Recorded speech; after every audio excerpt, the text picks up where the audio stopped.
देखिए इस वक्त गुजरात से एक टीम आई हुई है जिनके पास ये पूरा ईवीएम का सेटअप है और ईवीएम दिखाते हैं कि किस तरीके से हैक होता है और किस तरीके से टेम्परिंग होती है। ये पूरा जो वीडियो है हमारे पास है, हम इसको दिखाएंगे। सबसे पहले अतुल पटेल साहब गुजरात से आए। केम छो दादा, तुम एकदम मजे में सारू छो?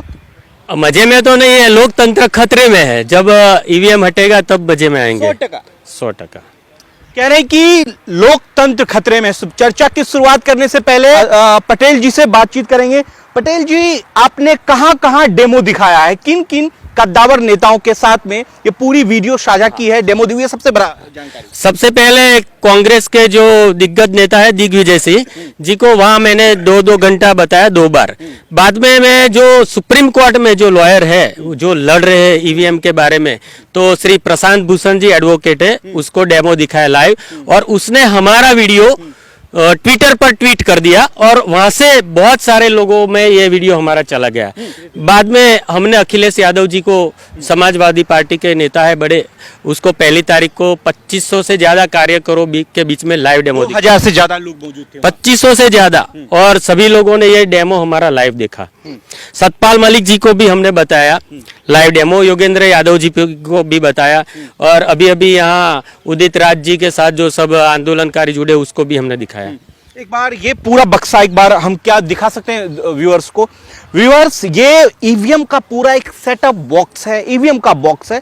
किस तरीके से काम करता है, किस तरीके से फंक्शन इसमें करता है, ये वीडियो आपको मैं दिखाऊंगा। लेकिन सबसे पहले जो एक्सपेरिमेंटल आदमी है अतुल पटेल साहब, जिन्होंने ये ईवीएम पर पूरी करामत इस देश को दिखाने की कोशिश की है, अतुल पटेल साहब जिन्होंने दिग्विजय सिंह के साथ ये पूरी वीडियो साझा की है, जिन्होंने अखिलेश यादव जी के साथ ये पूरी वीडियो आपने साझा की। कैसे हैक होता है? हाँ। सबसे पहले मुझे एक ऐतराज है, हैक शब्द यूज नहीं करना चाहिए। हैक का मतलब ऐसा होता है रिसीवर या ट्रांसमीटर होना चाहिए। जो हमारा चुनाव पंच का वीवीपैट का मॉडल है उसमें ऐसा सिस्टम नहीं है। मतलब मैनिपुलेशन हो सकता है, गड़बड़ी कर सकते हैं हम, तो प्रोग्राम के अंदर चालाकी करके कैसे हो सकता है।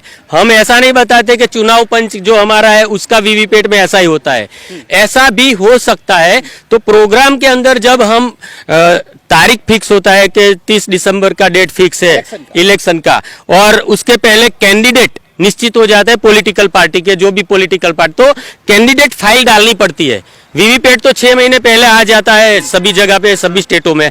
तो कैंडिडेट फाइल डालने के टाइम इसके अंदर हम ऐसा कुछ प्रोग्राम कर सकते हैं कि चुनाव की तारीख के दिन कुछ समय के लिए डिसऑनर मोड में वीवीपीएटी काम करे, और 1 घंटा भी डिसऑनर मोड में वीवीपीएटी मशीन काम करे तो 4 से 5% वोट इधर से उधर हो सकते हैं, और 4 से 5% वोट मतलब चुनाव का हेर फेर पूरा हो जाए। जो पार्टी को, हाँ, जो समझो 200 सीटों का विधानसभा का इलेक्शन है, तो जो पार्टी को 150 सीट मिलने वाली है उसको सिर्फ 50-60 सीट मिलेगी, और जिसको 50-60 मिलने वाली है उसको 150 मिल जाएगी। एक सवाल सिंपल सा लेते हैं।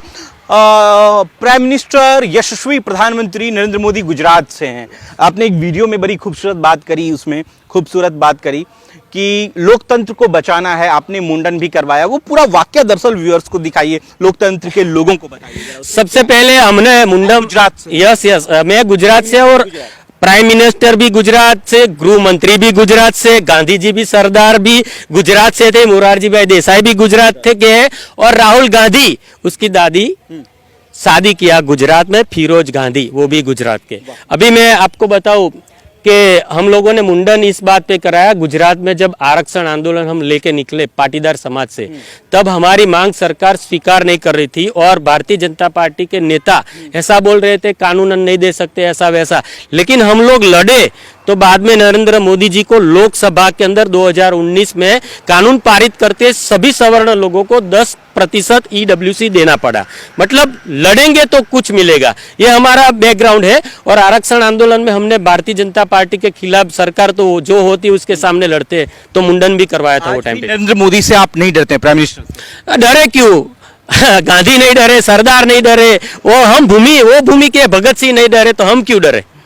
तो निकल ईवीएम को लेकर आप निकल चले? बिल्कुल निकल पड़े हैं, और हमें कामयाबी भी मिलेगी। और मैं एक बात बताना चाहता हूँ, इसका जिसने ये मशीन का जिसने प्रोग्राम का इनोवेशन किया है, जिसने शोध किया है, वो राहुल मेहता जी है। सॉफ्टवेयर इंजीनियर है, वो अमेरिका पढ़ के आए हैं न्यू जर्सी में, और उसने बहुत सोच के बाद ये मशीन डेवलप किया है। देखिए, दुनिया में कहीं भी ईवीएम से चुनाव नहीं होता है, सिर्फ भारत में ही होता है। अब सवाल ये उठ रहा है कि जिन ईवीएम पे सवाल उठ रहे हैं कि भैया ईवीएम में जो है प्रोग्राम फिट किया जा सकता है, हैकिंग इसको नहीं बोलेंगे, एक प्रोग्राम फिट होता है कि इस दिन मतदान, ये मतदान बॉक्स है जिस पर आप लिखे हैं कि मतदान पेटी, तो ये पूरा कैसे होता है, आप दिखा सकते हैं अभी? ये मैंने सिंबल ऐसा बताया कि भाई ये लाना है, हमें ये बैलेट बॉक्स वापस लाना है, बैलेट मतदान पेटी में यहाँ वोट डाले ऐसा लाना है। ये ईवीएम और वीवीपैट, ईवीएम समझो वो डब्बा होता है, सिंबल वाला रहता है कि यहाँ हमने 3 कैंडिडेट के सिंबल पसंद किए, वो सिंबल वाला कि जिसको वोट दिए उसका कनेक्शन होता है। और इसमें क्या होता है कि ईवीएम का कनेक्शन वीवीपैट में होता है, वीवीपैट का कनेक्शन कंट्रोल पैनल में होता है, और जो पर्ची छपती है वही कंट्रोल पैनल में रजिस्टर्ड होती है। मतलब इसमें गलत छप गया तो उसमें गलत रजिस्टर्ड होता है। और हमने जो प्रोग्राम बताया कि वोट मतदाता देते हैं किसको, जाता है किसको, मैनिपुलेशन, काले कांच के पीछे सबसे बड़ी मायाजाल 2 जून 2017 के पहले ट्रांसपेरेंट ग्लास था वीवीपैट का, और बाद में ब्लैक और मिरर। अच्छा, लाइट का भी कुछ सिस्टम है कि हाँ। लाइट पहले 13 सेकंड के लिए होता था, वो टेक्नोलॉजी में हम इसलिए नहीं पढ़ना चाहते क्योंकि हमें मालूम है तब तक 7 सेकंड लाइट चालू रहता है, और वाटर को लाइट चालू होने के बाद वोट का सिंबल दिखता है, वो देख के चला जाता है। आपने प्राइम मिनिस्टर से सवाल किया कि प्राइम मिनिस्टर ये जो हो रहा है ये बिल्कुल गलत है, अभी कभी आपने बोला ऑन कैमरा? बिल्कुल, बहुत बार बोला। मैं तो ऐसा बोल रहा हूँ कि नरेंद्र मोदी जी अमर होना चाहते हैं, तो ये ईवीएम को हटा के बैलेट पेपर से चुनाव लाए ना, तो मैं मेरे मंदिर के अंदर, घर के मंदिर के अंदर नरेंद्र मोदी जी का फोटो लगाऊंगा और आजीवन उसकी पूजा करूंगा। आप पूरे देश में ईवीएम को लेकर चर्चा कर रहे हैं, ईवीएम को लेकर एक बड़ा सवाल इन्होंने खड़ा कर दिया कि किस तरीके से ईवीएम में छेड़खानी होती है या प्रोग्राम फिट होता है। देश भर में आप खूब कह रहे हैं कि भैया ये गलत चीज है। बिल्कुल, ये जी ने क्या कहा इस पर? दिग्विजय जी खुद मालूम है, वो 2 बार हारे, सरकार एक बार बनी थी, गिरा दी, दूसरी बार हारे, तो उसको तो सबसे ज्यादा फीलिंग हुआ होगा। और बाद में अखिलेश जी ने भी वही बताया कि हमारी सरकार बनने वाली थी क्योंकि 6 किसानों को नेता लोगों ने गाड़ी के नीचे कुचल डाला था, किसानों का आंदोलन चल रहा था। 24 पे क्या देख रहे हैं आप? 24 पे अगर ईवीएम 24 में मैं बोलता हूँ, अभी से मोदी जी और अमित शाह जी बोल रहे हैं कि हम 400 क्रॉस कर जाएंगे। यदि ये ईवीएम रहा तो पूरा विपक्ष का विस्थापना दिन हो जाएगा, खत्म, पूरे विपक्ष का विस्थापना दिन, मतलब स्थापना दिन नहीं, विस्थापना दिन खत्म, विपक्ष खत्म, विपक्ष खत्म हो जाएगा। हाँ, अतुल पटेल गुजरात से आते हैं और गुजरात से प्रधानमंत्री भी आते हैं, गृह मंत्री भी आते हैं, और पूरे देश में जिस तरीके से एक कारवां लेकर निकले हैं ईवीएम को लेकर, और जगह जगह ईवीएम प्रोग्राम दिखा रहे हैं कि भैया किस तरीके से ईवीएम जो है प्रोग्राम पहले से फिक्स होता है, उसके बाद लोग उस पर चुनाव करते हैं। आपको लगता है कि ईवीएम बदल देना चाहिए और बैलेट पर आना चाहिए? बिल्कुल, बैलेट पे ही आना चाहिए। और मैं तो कांग्रेस और सभी इंडिया वाले को रिक्वेस्ट करूंगा को हाथ में पर्ची वाला भी न मांगे, सिर्फ बैलेट पेपर मांगे, क्योंकि उसमें भी गड़बड़ी की संभावना हो सकती है। तो डर कभी लगता नहीं, फोन नहीं आया कि नरेंद्र मोदी के? देखो, हम सर कफन बांध के निकले क्योंकि एक्सपीरियंस हो गया है। पिछली बार जब आरक्षण आंदोलन हुआ तो हमको उठा के ले जाते थे, 26 बार अरेस्ट किया, लेकिन सरदार पटेल का खून है हमारे अंदर। हम भी पाटीदार समाज से और सरदार की भूमि से, जहाँ सरदार ने जन्म लिया था, नडियाद, खेड़ा डिस्ट्रिक्ट, जहाँ सत्याग्रह हुआ था। तो डर किस बात का? डरे जो डरेंगे वो कुछ कर नहीं पाएंगे। मैं तो अपील करता हूँ भारतवर्ष के नागरिकों को कि आप सब ये लोकतंत्र बचाने के लिए बाहर आ जाओ। 26 बार आप जेल गए? 26 बार अरेस्ट हुआ हूँ, जेल नहीं गया, अरेस्ट हुआ हूँ। और 1 महीना तो मैं जंगल में भी घूम गया था क्योंकि दहशत थी कि पकड़ के 3-4 महीनों के लिए डाल देंगे, बाहर नहीं निकालने देंगे।